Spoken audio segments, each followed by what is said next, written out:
这个小女孩身上绑着2颗手榴弹，后面的日军用枪威胁往前走。这男孩大喊着别走别过来，眼看着手榴弹马上被拉开，小男孩顾不了这么多了，瞬间冲出把女孩抱住，终究还是被身后的鬼子开枪打中，结束了生命。男孩马上捡起地上的枪，利用鬼子换子弹时间，一枪让其吃了盒饭。小男孩叫山子，他看着满面泪水的女孩，山子心中对鬼子充满仇恨，势必要报仇雪恨。在这天中，一车鬼子行驶在路上，突然间遭到八路军的袭击，一顿爆炸扫射后，八路军缓缓地靠近车辆，谁料还有一名鬼子成了漏网之鱼，开了一枪就跑。八路军连忙狂追，鬼子跑进林子，中了山子的陷阱，被吊了起来。山子捡起地上的枪飞跑，但没一会就被八路军包围了。八路军把枪抢过来，要求山子回家去，可八路军去到哪里，山子就跟到哪里。他要求把枪还给我，我要打鬼子。连长说你才15、16岁，等你长大了再和我们打鬼子吧。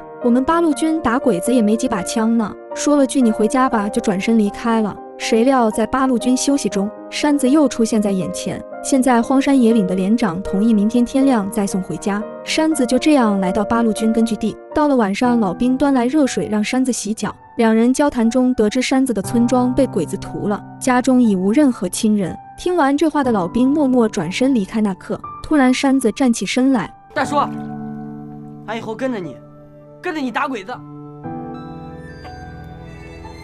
好。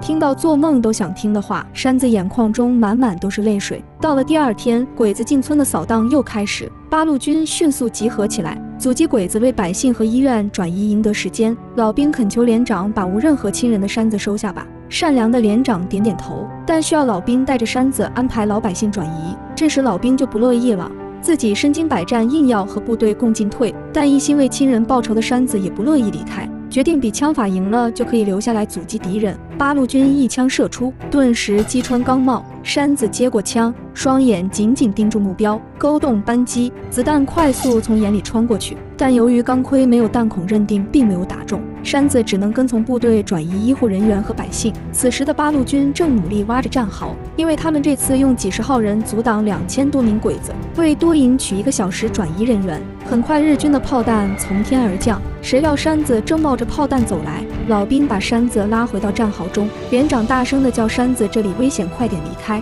老兵见山子死都要打鬼子，只好恳求连长，我会保护好他的。炮弹一轮又一轮的轰炸，八路军这边已伤亡好几人。炮弹停了，前面出现密密麻麻2000多名鬼子正向这边走来。老兵请求带着13名战士到东边的山坡狙击，这样也许能争取到更多时间。山子也拿着手榴弹也跟在后面。眼看着鬼子越来越近，八路军马上开枪射击。这在东边的战士迅速分工明确，各到各位置阻击。面对鬼子的高科技炮弹，我方八路军死伤无数。山子看到一名八路军牺牲，想拿回枪，老兵马上拉了回来，把自己的枪交给山子，说道：“把那机关枪的灭掉。”这小男孩第一次打鬼子，他瞄准日本军官，岂料第一枪他紧张打偏了。打第二枪时，老兵在身边不断地鼓励山子。山子记起父亲教自己开枪打猎的技能，这次他成功干掉一名机枪手，紧接着又是一枪把日本军官打下地狱。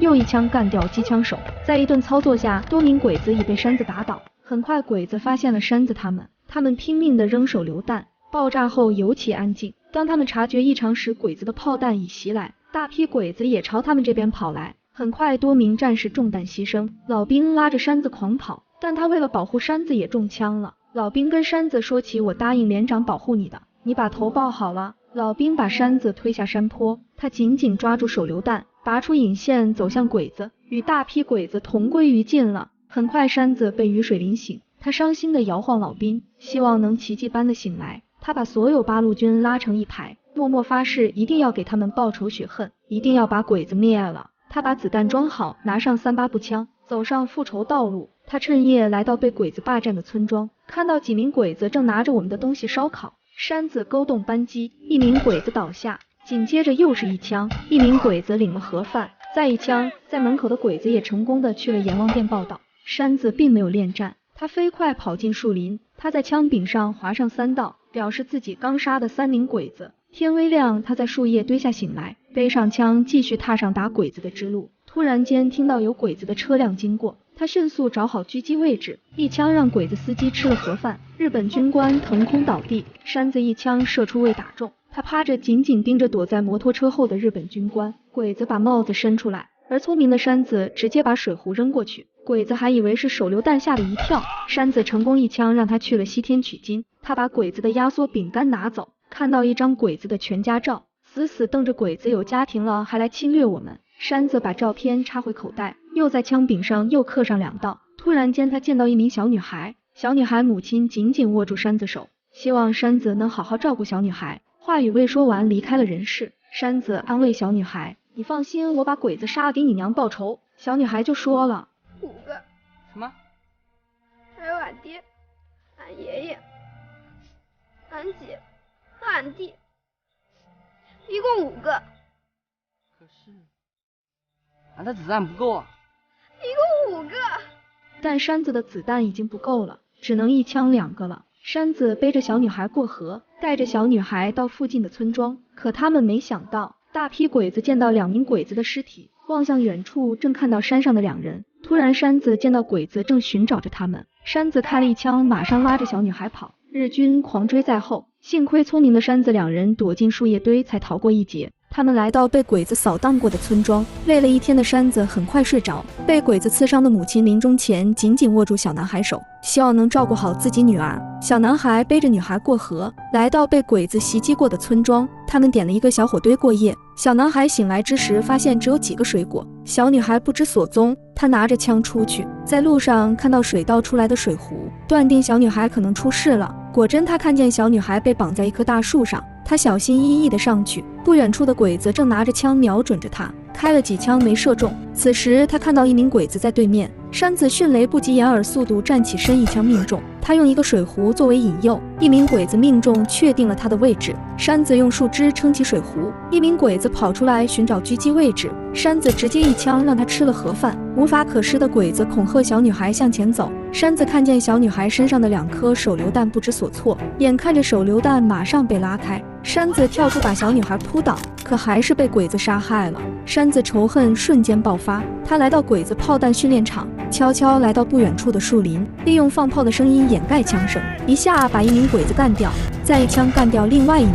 这名鬼子发现之时，1枪也让他见了阎王。很快山子已经杀了12名鬼子，他瞄准白衣服的鬼子，1枪又倒在地。可在杀这名鬼子时被日本军官发现了，山子装好子弹，1枪让日本军官倒地。山子逃跑中被1颗子弹射中腿部，他顾不了血还在流，站起身又1枪打中鬼子。此刻山子只有1颗子弹了，这次他唯有1枪打中2名鬼子，他子弹上了膛。